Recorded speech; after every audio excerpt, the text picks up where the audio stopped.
Programme मद्दे मुकाबले में खुश आमदेद। मैं हूं रबिया एहसन, मेरे साथ मौजूद है रऊफ क्लास्टा। और आज के प्रोग्राम में जो टॉपिक्स हम शामिल करने जा रहे हैं उसमें सबसे पहले मशरिक़ वस्ता में बड़ी जंग का खतरा। ईरान ने इसराइल पर मिसाइल बरसा दिए। अमरीकी सदर ने कौमी सलामती का इजलास बुला लिया। तुर्किया की जानिब से लबनान की हिमायत का ऐलान। रूस का इसराइल के लबनान पर हमले रोकने का मुतालबा। जंग क्या रुख इख्तियार कर सकती है, इसके ऊपर बात करेंगे। इसके अलावा बात करेंगे बिलावल भुट्टो ने सिसिलियन माफिया का लकब देने वालों को जवाब देने का ऐलान कर दिया। वज़ीर आज़म को हटाने वाली अदालती शख्सियात सख्त तनकीद की जद में। जमहूरियत के खिलाफ मुकमुका। इफ्तिखार चौधरी, जनरल कियानी, जनरल पाशा पर संगीन इल्जामात लगा दिए। क्या आईनी तरामीम से अदलिया की मुकन्नना के मामलात में मुदाखलत हमेशा के लिए बंद हो जाएगी? इसके अलावा बात करेंगे एहतजाज की धमकियां। अली अमीन गंडापुर की अडियाला जेल में बानी पीटीआई से अहम मुलाकात। मीडिया से बात किए बगैर खामोशी से रवानगी ने बड़े सवालात खड़े कर दिए। बानी पीटीआई को पार्टी की आदत की जानिब से एहतजाज से रोकने की कोशिशें। और इसके अलावा बात करेंगे आर्टिकल 63A तशरीह case. Justice Munib Akhtar, justice Mansoor Ali Shah ने लार्जर बेंच में बैठने से इनकार कर दिया। जस्टिस नईम अफगान बेंच में शामिल। अब सुप्रीम कोर्ट में कुछ भी बंद दरवाजों के पीछे नहीं होता, चीफ जस्टिस ने अहम रिमार्क्स दे दिए। केस की अहम समाअत का अहवाल आपके साथ शेयर करेंगे। और इसके अलावा बात करेंगे 19 बरसों के बाद भी पीटीसीएल की निजकारी के $800 मिलियन एतिसलात से ना मिल सके। एमक्यूएम की मुस्तफा कमाल ने कौमी असम्बली आईटी कमेटी में सवालात उठा दिए। पीटीसीएल की कितनी प्रॉपर्टीज और कैसे इनको किराए पर दिया गया, मलिक मुख्तार के सवाल पर कमेटी ने तफसीलात तलब कर ली। इसकी डिटेल्स क्या हैं वो शामिल करेंगे। जिस तरह से हमारा प्रोग्राम का फॉर्मेट था, हमने बात इन तमाम टॉपिक्स की करनी थी। हमें डिस्कशन के लिए ज्वाइन कर रहे हैं सीनियर सियासी तज्जियाकार हफीजुल्लाह न्याई साहब, उनको वेलकम करेंगे। अस्सलाम वालेकुम हफीजुल्लाह न्याई साहब। बहुत बहुत शुक्रिया जी। वालेकुम अस्सलाम। बहुत शुक्रिया न्याई साहब, आपने हमारे लिए वक्त निकाला। जैसे कि मैं कह रही थी कि हमने जाहिर है इन तमाम सियासी मामलात को, जो टॉप स्टोरीज हैं, इनको शामिल करना था, लेकिन अभी ताज़ा ये सिचुएशन डेवलप हुई है और जाहिर है कि ये एक बहुत इंपॉर्टेंट सिग्निफिकेंट डेवलपमेंट है। अगर इसको पूरे दुनिया के एतबार से देखा जाए तब भी, और मशरिक़ वस्ता के एतबार से देखा जाए तो ख़ास तौर पर।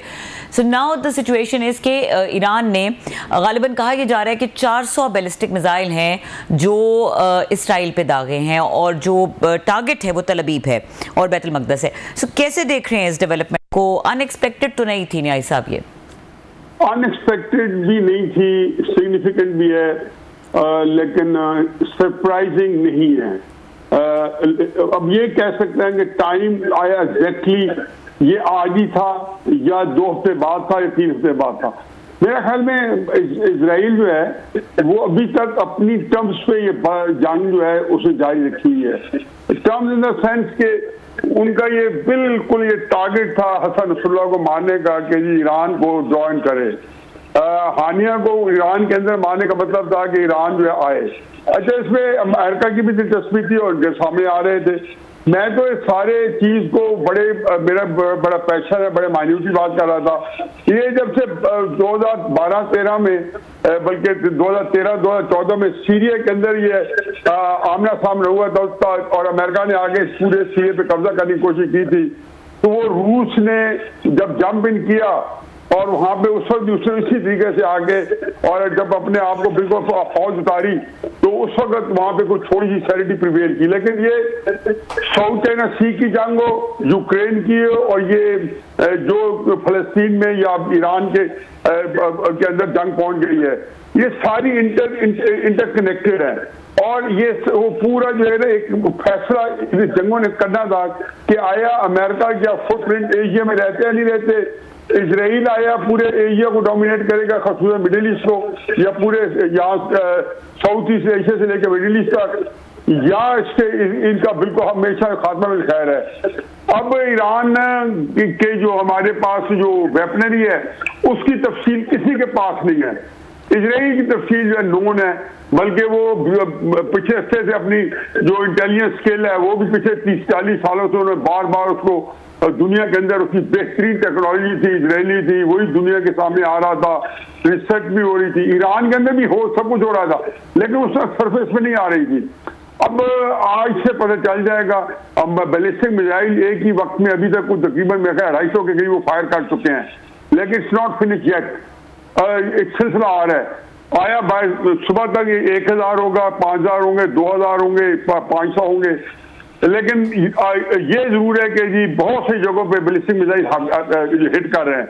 अच्छा, हिट कर रहे हैं, ये इजराइल की जो सारी है पूरी जो इम्पोर्टेंट जो इंस्टॉलेशन है वो जिसको कहना चाहिए कि वेस्ट साइड पे है या तकरीबन थोड़ी नॉर्थ साइड पे है, जबकि ईरान को जो है ना वो पूरा इजराइल क्रॉस करना पड़ता है। उनके पास एक पूरी की पूरी जिसको कहते हैं आयरन डोम कहते हैं, जिसको एक शील्ड कहते हैं, डिफेंस शील्ड कहते हैं, वो उसमें क्रॉस करने में यकीनन बहुत सारे मिसाइल जो है उनको गिराने की एलियत है कि या तो वो ईस्टर्न साइड और साउथ ऑफ इजराइल हिट करें या इजराइल के दरमियान में हिट करें। लेकिन अब ये चीज है कि दुनिया जो है ना फ्रॉम नाउ ऑन वो अब tomorrow will be another world, ये आप देख लें कि और जंग पाकिस्तान के डायरेक्ट मुलविस नहीं है लेकिन हमारे घर पहुंच चुकी है, भाई दिल्ली के ऊपर है। It's very scary situation. नहीं सब वैसे तो जो ईरान की जंगी कैपेसिटी है, जंग लड़ने की कैपेसिटी है, that's a very big question at this point in time. लेकिन अगर हम ये बात करें कि जिस तरीके से आप कह रहे हैं कि पूरी दुनिया पे इसके इम्पैक्ट्स आएंगे और इस वक्त ओपिनियन बहुत ज़्यादा डिवाइडेड भी है, इसराइल को बहुत ज़्यादा क्रिटिसिज्म का भी सामना है, after this act of Iran आपको क्या लगता है कि ये इस लेवल की एस्केलेशन कुछ कंट्रीज अपनी इंटरवेंशन से रोक पाएंगी या इसमें हम ये देखेंगे कि एक क्लियर डिवाइड नजर आएगा? कुछ मुल्क होंगे जो इसराइल की बैकिंग कर रहे होंगे और कुछ होंगे जो इस वक्त ईरान के साथ खड़े होंगे। इस वक्त इसराइल के साथ जो खुल के खड़े हुए एक ही मुल्क अमेरिका और दूसरा यूके है। बाकी उनके जो नेटो कंट्रीज है उनमें से दो तीन कंट्रीज जो है वो थोड़ा बहुत टिल्ट करेंगी, लेकिन as long as US is there और अमेरिका हमेशा कहते हैं कि इसराइल पे जो जंग है, जंग में ईरान बिल्कुल कुछ ना करे, चाहे इसराइल तबाह करे सबको, वो वहां पर ही वार्निंग दे रहे थे। अब अमेरिका के अंदर एक और सिचुएशन है, वहां इस वक्त जो बाइडन जो है वो वैसे भी स्लाइड हो चुका है, ज़हनी तौर पे माउफ हो चुका है, लेम डक प्रेसिडेंट है इस वक्त, नीदर है नॉट देयर। 1.5 महीने में उनके इलेक्शन होने वाले हैं, नेक्स्ट मंथ उनके जो है उसके अंदर उनके इलेक्शन होने वाले हैं, उसके बाद उनके ट्रांजिशन पीरियड है। तो अगले 2-3 महीने इजराइल ने देखा है कि वहां पे तो कोई अगर अमेरिका चाहेगा भी तो प्रेशर नहीं दे सकेगा। अब उन्होंने रिस्क किया, लेकिन देखिए 2-3 चीज और इनकॉर्पोरेट करें, ये कोई इतनी आसान चीज नहीं है। चाइना जो है पिछले 10 साल से बेल्ट एंड रोड इनिशिएटिव जहां दे चुका है, वहां पर एक ग्लोबल विजन इनिशिएटिव दे चुका है। अब ये 2017-18 नहीं है कि चाहे अमेरिका ने कान पकड़ के जो है चाइना को बाजवा इमरान खान की मदद से पाकिस्तान से निकाल दिया था। अब इवन पाकिस्तान के अंदर सीपैक शुरू कर रहे हैं और अमेरिका आएगा तो चाइना जो है इस वक्त फिजिकल रिस्क करेगा। अच्छा, इसी प्रोस्पेक्टिव में आप ईरान चले जाएं, अब मैं समझ रहा हूं कि ये नेक्स्ट इम्पॉसिबल है कि रशिया या चाइना आपको तमाशाई है, ये उसका इश्यू है नहीं। ईरान के कब्जे का मतलब है स्टेट ऑफ हर्मस से कब्जा, ईरान में कब्जे का मतलब है कि पूरा इंडो पैसिफिक पे अमेरिका जो डोमिनेट करेगा। फिर चीन और अब तो वैसे ही घर बैठ गए, वो तो बंदोबस्त इसलिए कर रहे हैं। इसराइल से तो उन्होंने आखिरी उनका ये था कि ये सारे वो कहते हैं अंग्रेजी में फायरिंग ऑन ऑल सिलेंडर्स। अब वो उन्होंने जो कुछ अमेरिका की आर्मी में था, जो कुछ इसराइल के पास आई, आज इन्होंने सब फायर कर देना है। तो वो या तो ये वो जंग है जिसकी रसूलुल्लाह सल्लल्लाहु अलैहि वसल्लम हमें उस पर गोइयां करके गए थे, बिल्कुल उसके अंदर मिलती जुलती थी। जब अगर देखेंगे अगर यमन के अंदर भी बॉम्बिंग शुरू कर देते हैं कल परसों से, तो यही तो रसूलुल्लाह सल्लल्लाहु अलैहि वसल्लम की हदीस मुबारका थी कि जेरूसलम से एक परिंदा उड़ेगा, मदीने तक आएगा, इतना नीचे लहू होएगा कि बैठने की जगह नहीं होगी। एक और कहा कि इस तरह तुम्हारे ऊपर लोग पिल पड़ेंगे तुम्हारे दुश्मन, जैसे खाने के ऊपर भूखे लोग जो है, कई दिन के भूखे लोग खाने में पड़ते हैं। तो लोगों ने पूछा सहाबा कराम ने, या रसूलल्लाह हम तादाद में कम हो गए? उन्होंने कहा नहीं, तुम तादाद में उनसे कई गुना ज्यादा हो गए। लेकिन फिर उन्होंने कहा कि फिर खुरासान के काली पगड़ियों वाले लश्कर आएगा। ये कोई एक मुस्तनद हदीस आप देखोगे कि कितनी दफा दुराई जा रही है, कितनी दफा दुराई जा रही है। खुरासान से आएंगे, और खुरासान कौन सा? Afghanistan, north of Iran, northern most side of Pakistan, ये पूरा खुरासान पुराना खुरासान था। काली पगड़ियों वाले आएंगे। अच्छा सर, आगे बताएंगे। ये सब ये आपने बड़ा तफसील से इसके बैकग्राउंड पे सारी चीज़ें बताई हैं। अभी आपने चाइना और रशिया की बात की है साहब, रशियंस यूक्रेन वार में फंसे हुए हैं ऑलरेडी, वहाँ पे 1 साल उनको हो गए। चाइना की स्ट्रेटजी है कि ना वो खुद जंग लड़ता है तो ना जंगों में शरीक होता है, वो तो बड़ा क्लियर है, वो एक अपनी इकॉनमी पे फोकस है, ग्रोथ पे फोकस है। तो ईरान तो इस वक्त आपको अकेला नज़र आ रहा है। और दूसरा ये नज़र नहीं आ रहा था कि लगता था कि इसराइल इन्वाइट कर रहा है इसको, ये ईरान को, कि आप हम पे हमला करें। उन्होंने तो कभी उनके अगर जहन में कोई बड़ा ट्रैप है ईरान के लिए, और ईरान फिर एक दफ़ा ट्रैप में आए हैं और इन्होंने जो उन पर अटैक किया है, क्योंकि अगर ये बात आम से आदमी को पता है कि उसके बाद ये आएंगे ईरान अटैक करेगा, तो इसराइल को भी पता होगा कि जनाब हम ये जो कुछ कर रहे हैं तो इसके बाद ईरान उसको रिस्पॉन्ड करेगा। आप समझते हैं कोई ट्रैप है ईरान के लिए, या वाकई इतने इनोसेंट है इसराइलीज के ईरान उनको रिस्पॉन्ड नहीं करेगा? अच्छा, पहले तो आपका ट्रैप कर लिया जाए। अब ये ट्रैप के भी अंदर किस्में हैं, मतलब अगर आप स्किलफुल है जैसे कि इसराइल है और उसमें पे ट्रैप डाला है तो उसका मतलब है मेरे पास कोई चॉइस थोड़ी नहीं है, यानी कि उसका ट्रैप इतना कामयाब है कि वो जिसको हम कहते हैं ना उर्दू में तंग आमद बजांग आमद। जैसे बिल्ली को आप कमरे बंद कर दें तो वो जब देखते सारे रास्ते बंद है तो आप पे अटैक कर देती है। तो ये ईरान के लिए अदरवाइज वो तहलील हो जाए मुल्क या उसका जवाब दे लड़के मरे, जैसे कि अल-कासम ब्रिगेड ने 7 अक्टूबर 2023 में किया था।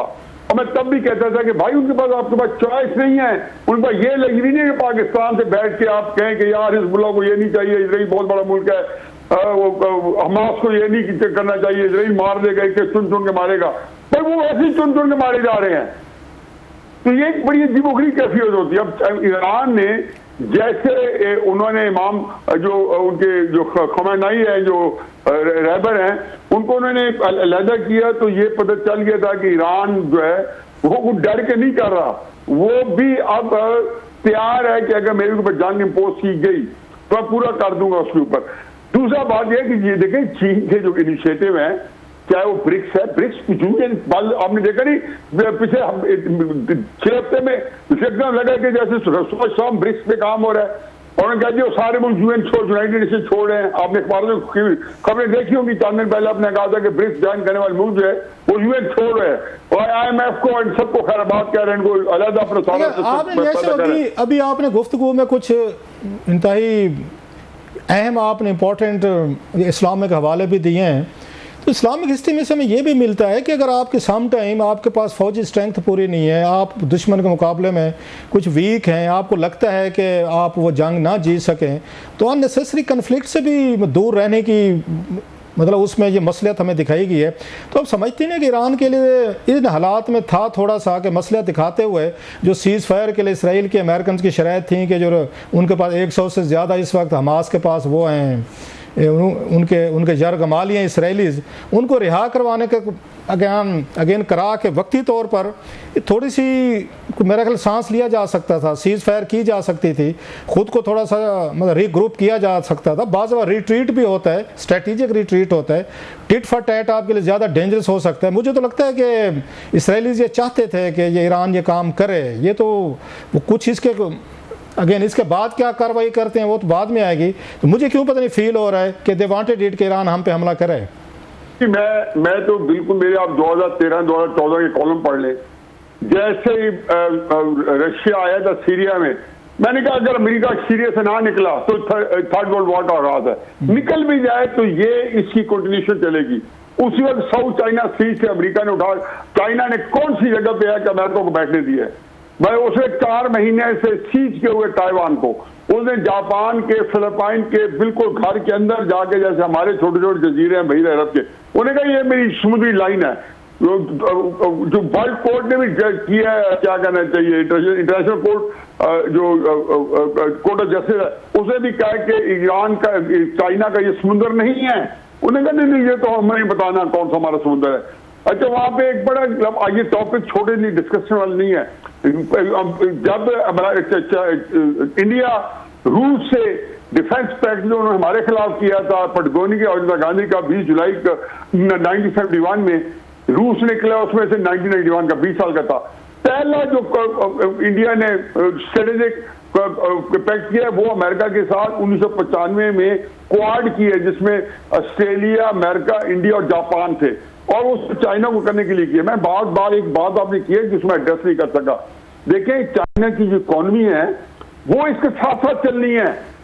आपका ख्याल है कि ईरान अगर आज तबाह हो जाए और वो स्टेट ऑफ हॉर्मज़ जिसमें 35% ऑयल 38% ऑयल जो है वहां से जा रहा है, बाब मंडेब जो है जहां से दुनिया की 60% ट्रेड हो रही है जो जिबूती और यमन के दरमियान में है, अगर ये सारे बंदे आज चौक हो जाए, इजराइली कब्जे में आ जाए तो चाइना कहाँ माल बेचेगा? एक बात बताएं न्याय साहब, आपने चाइना की बात की, बड़ी अहम मिसाल दे रहे हैं, तो आपका क्या ख्याल है अगर खुदा ना खास्ता ये जंग बढ़ती है, जो लगता है कि अब बढ़ेगी, तो चाइना वैसे अपना छठा बहरी बेरा ये भेज देगा वहाँ लड़ने के लिए गल्फ में, जैसे हम ये 71 में इंतजार कर रहे थे अमेरिकन जो है ना वो हमारे लिए बहरी बेरा भेजेंगे, तो चाइना वार में डायरेक्ट इन्वॉल्व होगा? आपका ख्याल है अपने इंटरेस्ट प्रोटेक्ट करने का? मैं जवाब देता हूँ, मेरी तरफ से नो है, चाइना कभी भी डायरेक्ट वार में नहीं जाएगा। तो आप कह रहे हैं अपने इंटरेस्ट, क्योंकि गैस के रिजर्व हैं, उसकी डील्स हैं, उसको एनर्जी चाहिए, मुआहदे भी हुए हैं, अभी 2-3 साल पहले किए भी हैं, तो चाइना भेजेगा अपनी फोर्सेज, अपने जहाज, अपने बहरी ड्रोन वट जो भी उसकी टेक्नोलॉजी है, जाए और ईरान को प्रोटेक्ट करे? आपको लगता है ऐसे? कैसा? पहली बात यह है कि बहरी बेड़ों की जरूरत नहीं है, क्योंकि इस वक्त कोई बंदा एक हवाला दिया, मतलब ये था कि जंग में शरीक होने का। मेरी बात मैं आपको, पहली बात है समुद्र की तरफ से जंग का कोई खतरा नहीं है। इस वक्त समुद्र की हिफाजत ईरान नहीं करेगा, बाकी मुल्क करेंगे, क्योंकि स्टेट ऑफ हुर्मुज़ में से इस वक्त सारा तेल जो है सऊदी अरब का, ईरान का, इराक का, सारा उस स्टेट ऑफ हुर्मुज़ में से निकल रहा है। वो कोई बंद करा के किसी ने मरना नहीं है। दूसरी बात यह है कि उन्होंने अब नहीं देनी। हेलो जी सर, सुन रहे हैं सर जी, प्लीज। उन्होंने अब नहीं देनी, वो कर चुके हैं। अगर दे दिए हैं तो ऑलरेडी मौजूद है।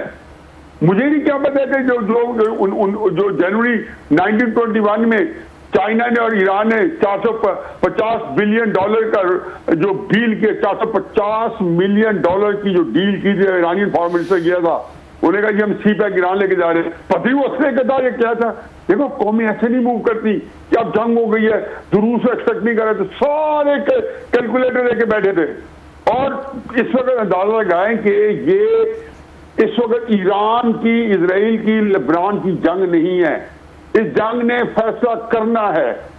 इजराइल ने आके, अमेरिका ने आके चीन की, रूस की छुट्टी करानी है नहीं करानी, ये सारे इंटरकनेक्टेड है। साउथ चाइना सी में अमेरिका को एंगेज किया गया, इधर एंगेज किया गया रशिया को। उनका ख्याल था कि इधर आगे क्यों लापसी दफा। लेकिन सर मैं सब प्लीज फॉरगिव मी अगर मैं कोई ऐसी बात कह दूं, लेकिन अब तक हमने देखे मासिव इंडिया के साथ बॉर्डर पे, उस पर लद्दाख वगैरह में पिछले 2-3 साल पहले की जो उनकी झड़पें हुई। बाकी चाइना तो कहीं, मुझे अगर मेरी लिविंग है उसमें जब से मैंने होश संभाला है, उन्होंने कोई गोली नहीं चलाई, कोई दुनिया में कहीं फोर्सेस नहीं भेजी, जंगें नहीं लड़ी, कोई एक गोली भी नहीं चलाई उसने, चाइना ने किसी और मुल्क के लिए, अपने लिए। वो तो कोई नहीं लड़ता, वो जंगें तो नहीं लड़ता, वो क्या करेगा, कैसे अपने मफादात प्रोटेक्ट करेगा? सर चाइना तो नहीं लड़ता। आप फॉलो नहीं कर रहे। अमेरिकन ने ये खबर दी है कि चाइना की जो न्यूक्लियर सबमरीन्स हैं वो पास दें गवादर में, पहली बात। दूसरी बात यह है कि आप फॉलो नहीं कर रहे, साउथ चाइना सी के अंदर अमेरिका ने, चाइना ने अमेरिका को वहां से भगा दिया दुम दबा के। वहां पे उन्होंने जितने जजीरों पे कब्जा किया, वहां पे उन्होंने न्यूक्लियर बेसेस बने हैं। अमेरिका को 50 के करीब बेसेस अपने, अमेरिका के 800 बेसेस से आज से 4-5 साल पहले तक पूरी दुनिया में, तो सबसे ज्यादा 70-80% इंडो पैसिफिक में थे।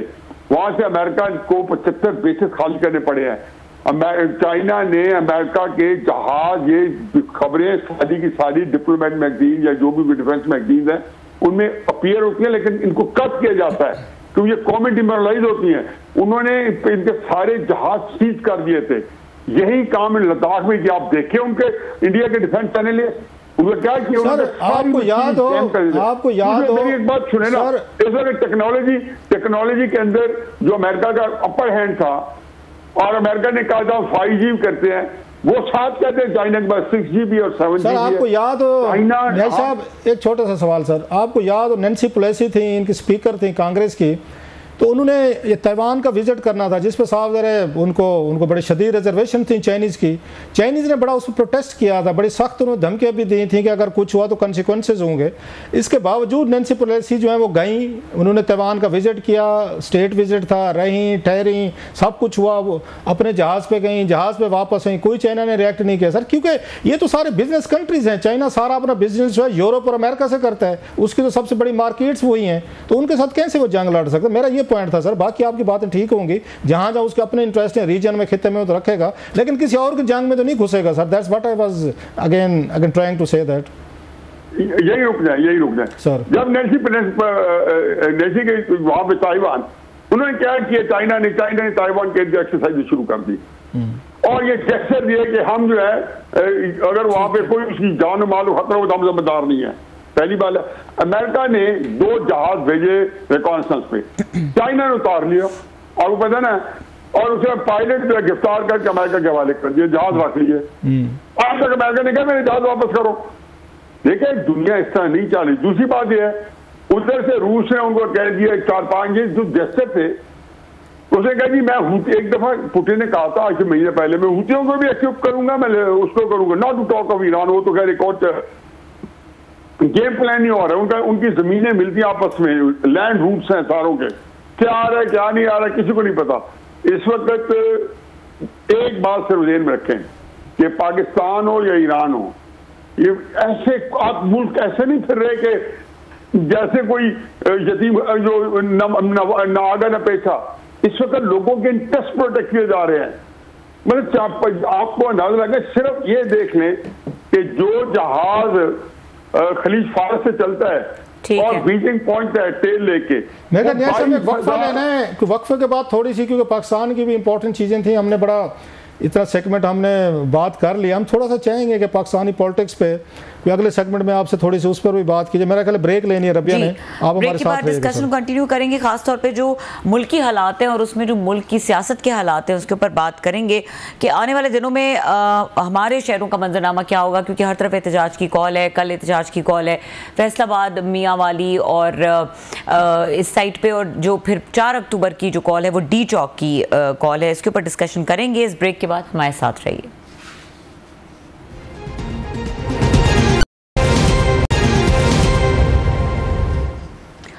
Welcome back. न्याय साहब हमारे साथ मौजूद हैं। न्याय साहब, वैसे तो ये जो सिचुएशन है, बहुत सारे सवाल हैं, बहुत सारे खदशात हैं जो इसके ऊपर बात की जा सकती है, लेकिन अगर थोड़ा सा हम इंटरनली पाकिस्तान की पॉलिटिक्स की बात करें, पाकिस्तान के हालात की बात करें, now PTI has actually given a call कि हम कल जो है वो मुल्तान, मियांवाली, फैसलाबाद, यहाँ पे हम एहतजाज की एक कर रहे हैं, और फिर 4 अक्टूबर को डी चौक। तो ये जो पूरी सिचुएशन बनी है दुनिया की, आपको लगता है कि इसको देखते हुए पीटीआई की स्ट्रैटेजी थोड़ी सी चेंज होगी अब, कि अब कुछ मामलात और ही तरफ निकल पड़े हैं?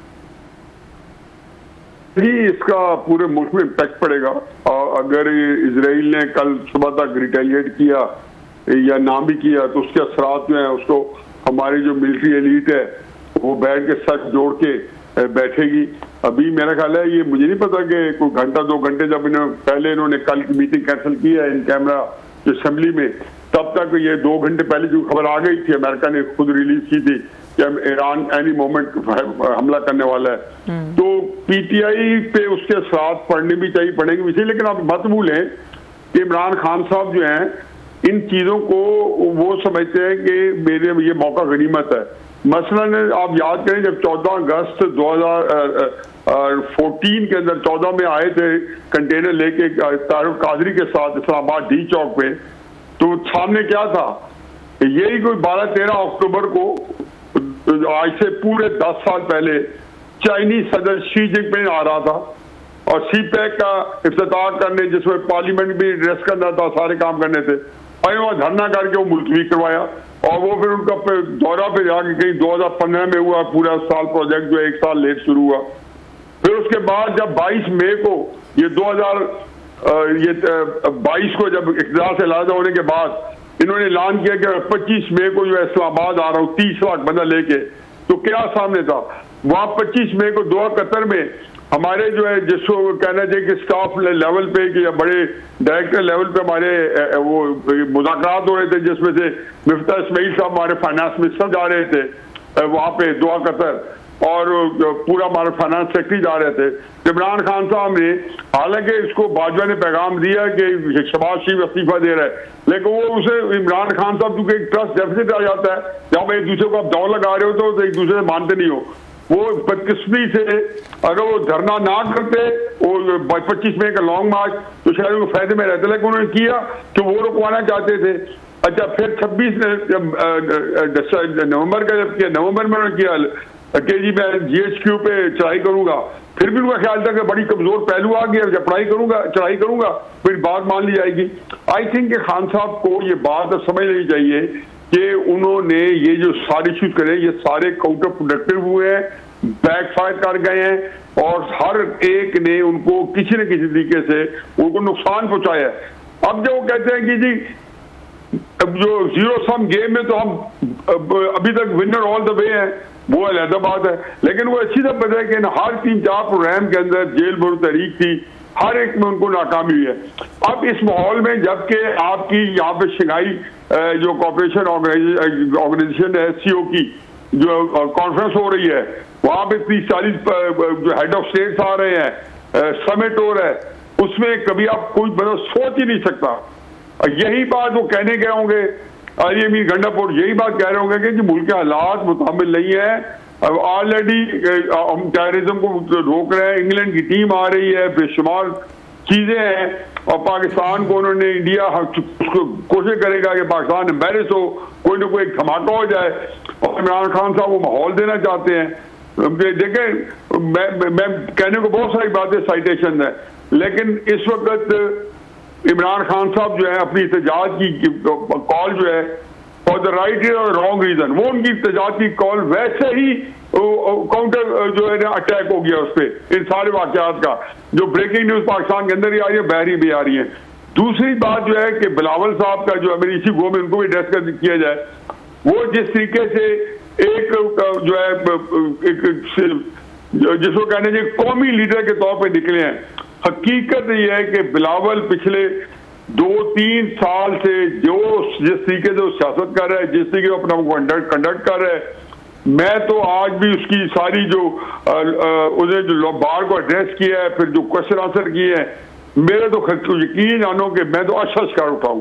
मुझे इतना मैं इसको फिर व्याप कर रहा था कि यार इतने पुराने लीडर है हमारे पास, जरदारी है, नवाज शरीफ है, इमरान खान है, सारे हैं। यकीन जानो कि नयों की बात नहीं है, सारों के लिहाज से आप देखें कि क्वालिटी ऑफ जो एक स्टेटमेंटशिप है वो उसके अंदर बड़ी ऊपर आई है। मतलब जिस तरीके से वो मामले को लेकर चल रहे, बगैर किसी को ऑफेंड किए, बगैर किसी पे टॉन्ट किए, बगैर किसी को गाली दिए, और एक आर्गुमेंट के साथ, दलील के साथ बात कर रहा है, और भी कैंपेन कर रहा है, और कोई बंदा ना मान मैं ना मानू वाली बात ना हो, तो इतना कन्विंसिंग है। और जाहिर होना चाहिए कि हमारे देखें, अब ये कोई बात है, अब आप देखें सुप्रीम कोर्ट के अंदर जो लेटेस्ट हमारा हुआ है, मुनीब अख्तर साहब से ये मैं पूछना चाहता हूँ, हमारे चीफ जस्टिस ऑनरेबल। इससे पहले मुनीब अख्तर साहब पे आप जरूर आपसे उस पर बात करते हैं, आपने बिलावल की बात की sir, that might be very, मतलब आई मस्ट कम्प्लीमेंट यू। ये होती है ग्रोथ होती है, ये होता है बंदा वक्त के साथ कि खुद भी ग्रो करते हैं, अपनी बहुत सारी चीज़ें जो हैं इम्प्रूव भी होते हैं, साफ इंसान लर्निंग प्रोसेस है। एक दौर था आप इनके नाना भुट्टो साहब के बड़े शदीद खिलाफ थे, आप भी थे, मतलब व्यूज़ होते हैं पॉलिटिकल अदरवाइज। बेनज़ीर भुट्टो साहबा को भी आप कभी अप्रिशिएट नहीं कर सके, जरदारी साहब तो खैर उस कैटेगरी में नहीं आते। No, that's a very interesting एक आप में तब्दीली है कि उसी फैमिली में से बिलावल की पॉलिटिक्स को, उसके माइंड सेट को, उसकी अप्रोच को, स्टेट्समैनशिप को आप अप्रिशिएट कर रहे हैं। ये कैसे चेंज है ये सर आप में? Just I am curious to know that, all though it's a welcome change, इंसान बदलते रहते हैं, अपनी राय बदलती रहती है, लेकिन मैं पूछे बगैर रह नहीं सका आपसे ये सवाल। पहली बात यह है कि आपने देखा, आप मुझे बड़ी करीब से जानते हैं, मैंने कभी कंजूसी की है किसी मुखालिफ की अच्छी बात को अप्रिशिएट करने में? नेवर सर, कभी कंजूसी की है। मतलब इमरान से मुझे जाती बड़ी तकलीफ पहुंची है, वो लड़ाई नहीं है, उसे सिर्फ मेरे कोई शाखी इख्तिलाफात नहीं है, एक बिट्रेल हुई होती है, एक बंदे ने आपसे फरेब किया हुआ है, धोखा दिया होता है, लेकिन मुझे कोई गर्ज नहीं है कि मैं उसकी जो पॉलिटिकल स्ट्रेंथ है या उसके अंदर जो लड़ने की कुव्वत है या जिस तरीके, तो मैं उसे जो है जो उसमें नहीं है वो करता हूँ। मैं हकीकत यह है कि बावजूद है कि मैं मेरी आपने बड़ी अच्छी बात की, बड़े 2-3 जो बंदों ने और भी कहा, आज मैंने किसी टीवी चैनल पे वो खबरों में था, वो जो बीपर के ऊपर, तो मैं कहते हैं जी बड़ा आपने कमाल किया। मैंने यही बात दोहराई है कि मैंने कहा जी आज की तारीख में बिलावल का जो स्टेचर है वो पाकिस्तान के सारे लीडरों से इंक्लूडिंग जरदारी साहब, वो उसका जिसको कह रहे हैं वो उसका सर जो कंधे जो है सबसे ऊंचे खड़े हैं, वो सबसे वो कदावर शख्सियत नजर आ रहा है। अच्छा, अब ये तो इसको तो, लेकिन मैं इसमें इसे करना चाहता हूँ कि बड़ी इंपॉर्टेंट बात है और आपका क्वेश्चन जो था रह न जाए, क्योंकि आप चाहते हैं कि उसके अंदर सारी चीज इनकॉर्पोरेट हो जाए। ये अच्छा मुझे बताएं कि जो हमारे पास एक्ट है उसका जो गवर्नमेंट का अगर असेंबली सेशन में नहीं है, तो मुझे बताएं कि मुनीब अख्तर मतलब क्या कहूं, कौन होते हैं हमें कोई सुप्रीम कोर्ट का जज बनाने वाला कि ये एक्ट जो है नहीं आना चाहिए? क्यों नहीं आना चाहिए? फिर आप यार हाँ सुप्रीम कोर्ट में को आए तो स्ट्राइक डाउन करें, होता रहे। उसी बिलावल ने यही बताया उन्होंने जी आप जो है सारी जिंदगी यही वजीर आलम को घर भेजेंगे, मतलब आप बैठ के आपका वो जो असेंबली ने बिल पास किया था, जो प्रैक्टिस प्रोसीजर बिल जो पास किया था, उसको आपने उनके साथ मिलके, जिसको कहना चाहिए बनियाल साहब के साथ मिलके एक खास ग्रुप था, आपने उसको स्ट्राइक डाउन कर दिया, सर्टिफाइड कर दिया। तो मुझे बताएं कि असेंबली को आप इनकैपेसिटेट करना चाहते हैं?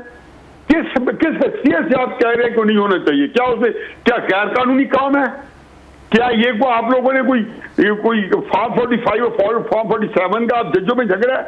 मैं तो हैरान होता हूं कि आप जजेज हैं, इसी काजी साहब को गुलजार साहब ने सुप्रीम कोर्ट ने डिसीजन लिया, उन्हें 3 मेंबर बेंच ने काजी साहब इमरान खान की हुकूमत का केस नहीं सुन सकते। 4 साल में बेचारे पर्सनल नॉन ग्रेटा बन के सुप्रीम कोर्ट में बैठे रहे। मतलब आप लोगों को तो क्या कहे, लोगों ने क्या कहा कि वो कहते कि मैं अच्छा कोई इनकलाब ले आऊंगा? मतलब आपको you are to go by the book. आप तो वो थे जो प्रैक्टिस प्रोसीजर बिल के खिलाफ थे और वो कहते थे नहीं होना चाहिए, और काजी साहब इसके हक में थे। अब आज आपको बहुत अच्छा लग रहा है और आप ये लेटर लिख रहे हो कि जी चूंकि फलां नहीं हुआ। भाई आप कौन होते हो असेंबली को बताने वाले? जब आपके सामने केस आए, सुप्रीम कोर्ट सुने और फिर आप बता दें जी कि ये अव्वल तो ये रिवाज पाकिस्तान के अंदर सुप्रीम कोर्ट का घटाना होगा, क्योंकि कहां पे आईना कानून की इंटरप्रिटेशन का कहा गया और कहां वो उसको रीइन्वेंट करके या उसको स्ट्राइक डाउन करके जो उसके ऊपर बैठ के, ये तो खुदा गवाह है कि मुल्क को कुछ चलने देगा नहीं चलने देगा। ठीक है, आप सुप्रीम कोर्ट कोई फैसला दे, एक फ्री मानेगा, दूसरा नहीं मानेगा कि वो ट्रस्ट डेफिसिट है, एक अजीबोगरीब मकसद में। ठीक है, बहुत शुक्रिया फिजल पहले भी ऐसे चलता रहा, अब भी ऐसे चलेगा जी। ठीक है, बहुत शुक्रिया, आपने हमें वक्त दिया, एक्सक्लूसिव गुफ्तगू की। यहाँ पे वक्त ब्रेक का, ब्रेक के बाद डिस्कशन कंटिन्यू करेंगे, हमारे साथ रहिए।